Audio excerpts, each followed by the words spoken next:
Sultan. A shepherd had a faithful dog, called Sultan, who was grown very old, and had lost all his teeth. And one day when the shepherd and his wife were standing together before the house, the shepherd said, "I will shoot old Sultan tomorrow morning, for he is of no use now." But his wife said, "Pray let the poor faithful creature live. He has served us well a great many years, and we ought to give him a livelihood for the rest of his days." "But what can we do with him?" said the shepherd. "He has not a tooth in his head, and the thieves don't care for him at all. To be sure he has served us, but then he did it to earn his livelihood. Tomorrow shall be his last day, depend upon it."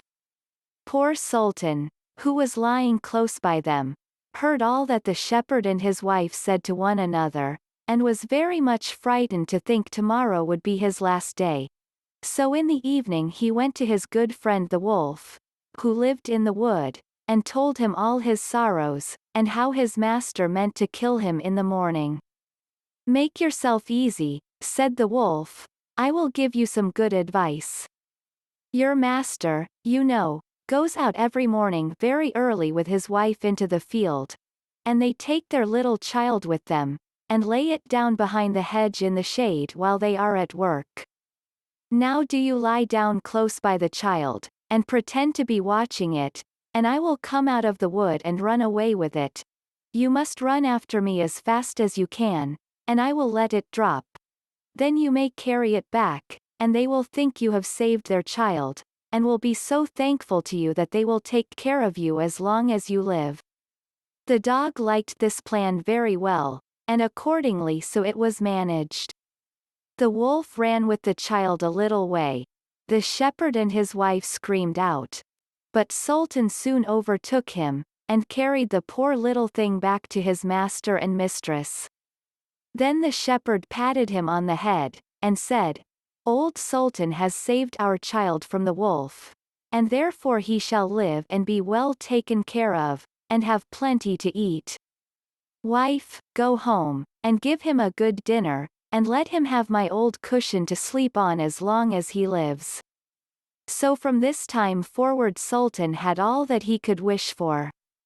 Soon afterwards the wolf came and wished him joy, and said, "Now, my good fellow, you must tell no tales, but turn your head the other way when I want to taste one of the old shepherd's fine fat sheep."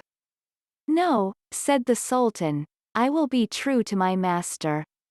However, the wolf thought he was in joke, and came one night to get a dainty morsel.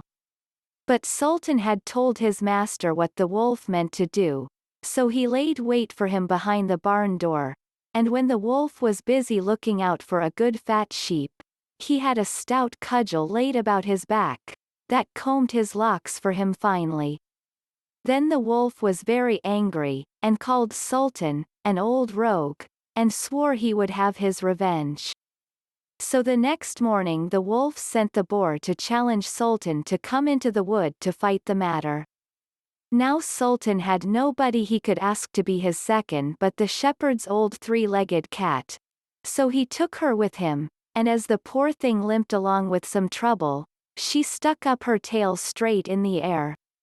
The wolf and the wild boar were first on the ground, and when they espied their enemies coming, and saw the cat's long tail standing straight in the air, they thought she was carrying a sword for Sultan to fight with, and every time she limped, they thought she was picking up a stone to throw at them. So they said they should not like this way of fighting, and the boar lay down behind a bush, and the wolf jumped up into a tree. Sultan and the cat soon came up, and looked about and wondered that no one was there. The boar, however, had not quite hidden himself, for his ears stuck out of the bush, and when he shook one of them a little, the cat, seeing something move, and thinking it was a mouse, sprang upon it, and bit and scratched it, so that the boar jumped up and grunted, and ran away, roaring out, "Look up in the tree, there sits the one who is to blame."